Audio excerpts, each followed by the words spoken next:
Chef Distefano. I'm a teacher at Rickards High School. I teach AP and IB art. Mostly painting, drawing, photo, a little bit of digital work. Right. In fact, I want to get into that in a second. But first, I'd like you to just talk a little bit about your childhood art, if you had any childhood art, sort of where you got started in that. I started off mostly copying comic books or Sunday comics. I did a lot of copying, and whenever I tried to actually create anything, I was really, really frustrated. So it was mostly just copying stuff. Right. So you would take stuff that you liked and would copy like them? Batman or Charlie Brown or stuff like that. Right. And then later, just photographs, just looking at photographs and copying. I see. And then would you ever take those and sort of turn them into your own work, or? I had a really hard time, and I used to write constantly, and I could write things that were out of my head, but when it came to drawing out of my head, I had a really hard time. I always felt like I had to have some kind of reference, and I felt like it had to look exactly like what it was supposed to be, and I didn't have the confidence just to do shorthand or cartooning or anything like that. And what gave you the confidence now that I still struggle with it. Definitely artistry is more and more photo reference, digital reference. I think there's been a lot of distinction made between photorealist painting and true realist painting, and some people really have a problem with the fact that people are working, because working from a photograph is definitely not the same as working from the actual object.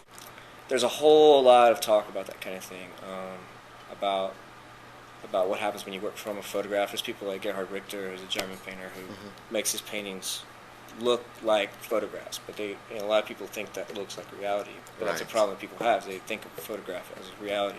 A lot of photographers are trying to deal with that idea now, that a photograph isn't reality, it's just another form of abstraction. How about now, from a teacher's standpoint, when you're getting kids inspired and getting kids interested in these things, how do you approach that? Do you start them off by saying imitate what's real? I try to start still from the old school, like drawing from life. I do think it's a valuable thing, especially being able to conceptualize something that's 3D onto a 2D surface. And it probably also builds, some parts of your imagination, I think, that you wouldn't access otherwise. Because when you start from a 2D source, you're already one step has already been done for you. When you look from a photo reference. Somebody called the 20th century the century of collage in general, and I think that's probably true in literature and film and music. I mean, from hip hop to the visual arts, everything is sampling and is taken from all these different places. We just have access to so much stuff, and it is kind of a postmodern world, and I think that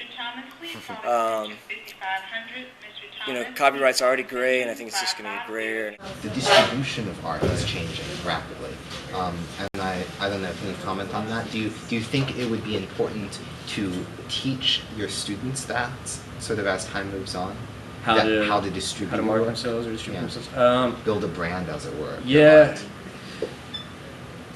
Yes, and I mean, I think it's dangerous to try to fit yourself to fit a market. As an artist, I don't know, but if it's just something that occurs intuitively, I think it's good. But I don't know. I'm real wary of markets.